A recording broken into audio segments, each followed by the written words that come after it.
ಜೀವನದಲ್ಲಿ ಪ್ರತಿಯೊಂದು ಭರವಸೆಯು ತನ್ನದೇ ಪ್ರಾಮುಖ್ಯತೆ ಇರುತ್ತದೆ. ಅದು ಉನ್ನತ ಶಿಕ್ಷಣದ ಭರವಸೆ ಅಥವಾ ಹೊಸ ಕಾರಿನದ್ದಾಗಿರಲಿ ಅಥವಾ ಮತ್ತೆ ಸ್ವಂತ ಬಿಸ್ನೆಸ್ನದ್ದೇ ಆಗಿರಲಿ. ಆದರೆ ಈ ಭರವಸೆಗಳನ್ನು ಪೂರ್ಣಗೊಳಿಸಲು ನಮಗೆ ಬೇಕು ಒಂದು ಇಂತಹ ಮೊತ್ತ.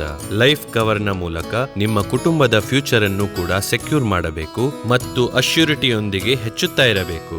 ಆದ್ದರಿಂದಲೇ ಇವರು ತೆಗೆದುಕೊಂಡಿದ್ದಾರೆ SBI life smart platina assure ಮತ್ತು ಆಯ್ದುಕೊಂಡಿದ್ದಾರೆ 15 ವರ್ಷದ ಪಾಲಿಸಿ ಟರ್ಮ್. ಇದರಲ್ಲಿ ಇವರಿಗೆ ಕೇವಲ 7 ವರ್ಷಗಳ ತನಕ ಪ್ರೀಮಿಯಂಸ್ ಕಟ್ಟಬೇಕಾಗುತ್ತದೆ. ಪ್ರತಿ ವರ್ಷದ ಕೊನೆಯಲ್ಲಿ ಇವರ ಪ್ರೀಮಿಯಂಸ್ ನ ಲೆಕ್ಕದಂತೆ ಗ್ಯಾರಂಟಿಡ್ ಅಡಿಷನ್ ಸೇರಿಕೆಯಾಗುತ್ತದೆ. ಈ ನಡುವೆ ಪಾಲಿಸಿ ಟರ್ಮ್ ನ ಮಧ್ಯದಲ್ಲಿ ಇವರಿಗೆ ಏನಾದರೂ ಆದರೆ ಆಗ ಇವರ ನಾಮಿನಿಗೆ ಸಮ್ ಅಶ್ಯೂರ್ಡ್ ಆನ್ ಡೆತ್ ನೊಂದಿಗೆ ಗ್ಯಾರಂಟಿಡ್ ಅಡಿಷನ್ಸ್ ಕೂಡ ಸಿಗುತ್ತದೆ. ಆದರೆ ಅದೃಷ್ಟವಶಾತ್ ಅದು ಸಂಭವಿಸಲಿಲ್ಲ ಮತ್ತು ಸರಿ ಸಮಯದಲ್ಲಿ ಇವರಿಗೆ ದೊರಕಿತು sum assured on maturity plus accrued guaranteed additions. ಇದರಿಂದಾಗಿ ಇವರು ತಮ್ಮ ಕುಟುಂಬದ ಸುಂದರ ಕನಸನ್ನು ನನಸಾಗಿಸಬಹುದಾಗಿದೆ. SBI life smart platina assure.